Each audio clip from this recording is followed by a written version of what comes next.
Welcome to episode 52 of OTD, your daily dose of soccer history by 17 Law Sky. It's December 22, 1912. We are in Genoa at the Stadio Marassi. Only in 1933 it will be renamed to Stadio Luigi Ferraris. It's Italy versus Austria, and for Austria this is the first time a young multilingual football obsessive named Hugo Meisl is recorded as the national team's manager. On the pitch, the story is simple. Austria win 3-1. But in the long arc of the game, this match is prologue, because Meisl will go on to do something bigger than win friendlies. He will turn football into an idea, argued in cafes, refined on training grounds, and exported across Europe, and he will build the Austrian Wunderteam, one of the most influential national sides of the 20th century. Today on the OTD pod, we'll set the Genoa 1912 scene and run the match quickly.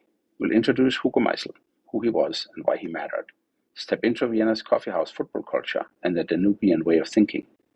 We'll connect Meisl to the institutions of modern football, professionalism, cross-border competitions, and then write the peak, Wunderteam, Sindelar, World Cups and Olympics, and what the game inherited from these.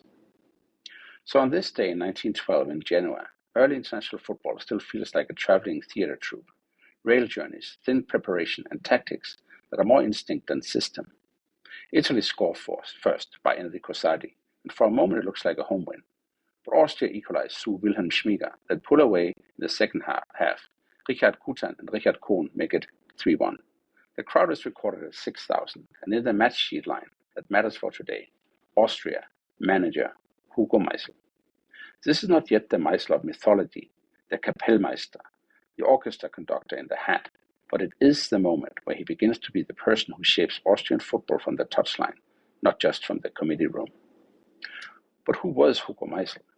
Well, he's one of football's great prototypes, not a superstar player, but a builder, a coach/administrator/editor/diplomat, operating before those roles even had clean borders. To give a compact biography that explains the force of him, he was born in Bohemia, then Austria-Hungary, to a Jewish family and moved to Vienna as a boy. He worked as a bank clerk, played a little, then became a prominent referee, including the first match of the 1912 Olympics in Stockholm. He then began coaching after the Olympics and soon became manager of the national team, with early influence and support around Austrian football from the English coach Jimmy Hogan. Meisl wrote to lead the Austrian FA sporting direction for decades, until his passing in 1937 actually, and critically pushed Austria into the modern era via professionalism and international competition building. He was also a sports journalist and founded the Neue Wiener Sportzeitung, which gave him a soapbox to broadcast and discuss his ideas from. Meisl's genius is not a single tactical diagram. It's a system around the system. Technique development, a philosophy of play, international scheduling, competition design, and the confidence to treat football as a serious cultural product. But to understand Meisl, you have to understand Vienna. Viennese coffeehouse culture is famous precisely because it's designed for time. Reading, debating, and analyzing. And in interwar Vienna, football became part of that same intellectual rhythm. Writers and fans debate, teams and officials dissect matches, tactics become language. This isn't just romantic color, it is a practical engine for innovation. If the sport is discussed like chess, it gets smarter. Meisl is consistently placed right in the middle of this coffeehouse football world, an organizer with the temperament of a curator, pulling ideas into a coherent style and identity. And the style that emerges from this Central European ecosystem becomes known as the Danubian school. Short passing, movement, interchanging positions, and technique elevated over blunt force. In Austrian football memory, there's even a word attached to this passing culture. Scheibeln, the little slices, a way of describing the quick ground-level combination play that become Austria's signature. Meisl doesn't just coach, he helps wire the continent together. Under his tenure, Austria became the first continental European country with a professional league in 1924. He was a key architect and driver of the Mitropa Cup, as we talked about in episode 13 of OTD. It wasn't a side project, it was an early blueprint for Europe's club competitions, a serious, regular international tournament for elite clubs. And Meisl is also linked to the development of the Central European International Cup, a multi-year league-style international competition among Central and Southern European national teams, decades before the Euros. This matters because it changes what national teams are. They stop being occasional exhibitions and become ongoing projects with continuity selection logic, and tactical identity. And now we get to the core. Why this isn't just Austria won some friendlies, but why Europe started treating them like a future. In the early 1930s, Meisl's Austria became the Wunderteam. The label isn't hype. It's a reaction to what people were watching. A national side playing with the rhythm of a club and the imagination of a cafe debate turned into a movement. They go on an unbeaten streak of 14 matches from spring 1931 into the end of 32. The style is the headline as much as the results. Quick passing, constant rotation across the front line, and a kind of orchestration that made opponents look like they were chasing shadows. But the numbers mattered too, because the Wunderteam didn't just win, they routed serious opponents. They put fire past Scotland, one of the symbolic barometer teams of the era. They hit Germany twice in that period with statement wins, including a 6-0. And they smashed Switzerland, and they do something almost unthinkable in the Danube rivalry. They beat Hungary 8-2. Then comes the proof against the champions, the Central European International Cup, the pre-Euro tournament of its day, where the regions best played, a serious multi-year league format. Austria win the 1931-32 edition, and the Wunderteam myth crystallizes around the idea that they could outplay the strongest systems on the continent. More importantly, they hurt Italy. The Wunderteam's win over Pozzo's Italy, 4-2 in that competition, is the key Europe sits up moment. And in the middle of it all is the face of the team, Matthias Sindelar, the Papierene, the paperman, light-built, sharp-minded, and perfectly suited to Meisl's football, win with angles, timing, and technique, not brute force. So January 1912 is Meisl's first entry into the record, but by 1934, his Austria aren't a charming side with a clever style. They're treated as the plausible world champion, built out of a football culture that had learned how to think and then learned how to win. And then the World Cup arrives. Italy, May-June 1934. This is crucial. It's a straight knockout. No group stage to recover from a bad day. No long campaign to let quality rise to the top. Just one match at a time, and you're gone. The Wunderteam are favorites to win the tournament, and you can see why.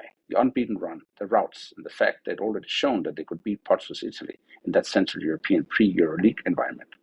But knockout football is a different kind of exam, and Austria's paper is written in ink that hates rain.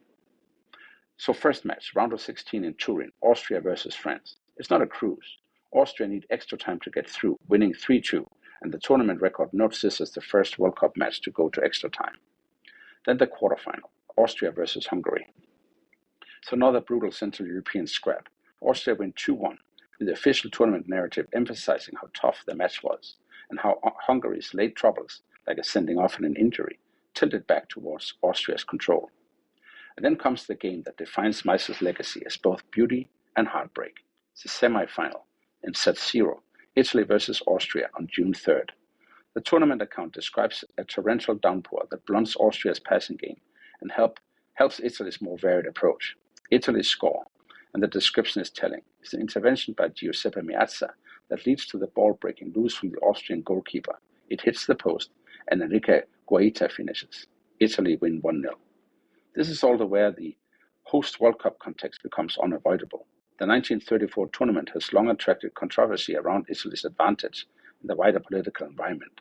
Even on the narrower question of the semi-final, the referee was Ivan Eklin, who also officiated the final, and later commentary has criticized him as having favored Italy in that World Cup. You don't need to claim a fix to understand the dynamic. A soaked pitch, a single elimination forward, and Italy at home in a tournament still debated for how it was policed. Austria then go to the third place match, and it's a strange epilogue. They lose 3-2 to Germany in Naples, conceding inside half a minute, and there's even that detail that feels like football folklore. Austria borrow Napoli's light blue shirts because of a kid clash. So what do we do in 1934 in the Meisl story? We treat it as the sharpest lesson in how football works. A team can be favored, can have the most coherent philosophy in Europe, can even have the best players, and still be undone by format, conditions, and context on one afternoon. And yet the legacy stands. The Wunderteam's greatest trophy is influence. They helped make continental football believe in technique, passing, and movement as a national identity, and they helped lay the intellectual and competitive foundations of the European game that follows. So what do we take away from Hugo Meisl? Here are 3 lessons, and each is one that modern football still lives inside. 1. Football intelligence is cultural. The coffeehouse image isn't trivia. It's a reminder that tactics evolve when a society treats the game as something worth thinking about. 2. The sport is shaped as much by organizers as by geniuses on the pitch. Meisl helped normalize professionalism, helped design the cross-border competitions that prefigure today's European ecosystem, Mitropa especially, as we explored in episode 13. And 3. Style travels. The Wunderteam isn't just an Austrian achievement, it's an export, an argument for passing, movement, and technical play that helps shift the center of football gravity onto the continent. On this day, December 22, 1912, Meisl wins 3-1 against Italy in his debut as a national team manager. But the real victory is what he starts building, a footballing philosophy and the infrastructure that enables it to matter. That's all for episode 52 of OTD, Hugo Meisl and the origins of a man who helped football learn how to think. If you have favorite Wunderteam matches or book recommendations on Danubian football, email me at otd@17lawsguide.com. Tomorrow in episode 53, we jump to modern history. Rebecca Welsh breaking a glass ceiling, becoming the first woman to referee a Premier League match, Fulham vs Burnley at Craven Cottage in 2023. See you then.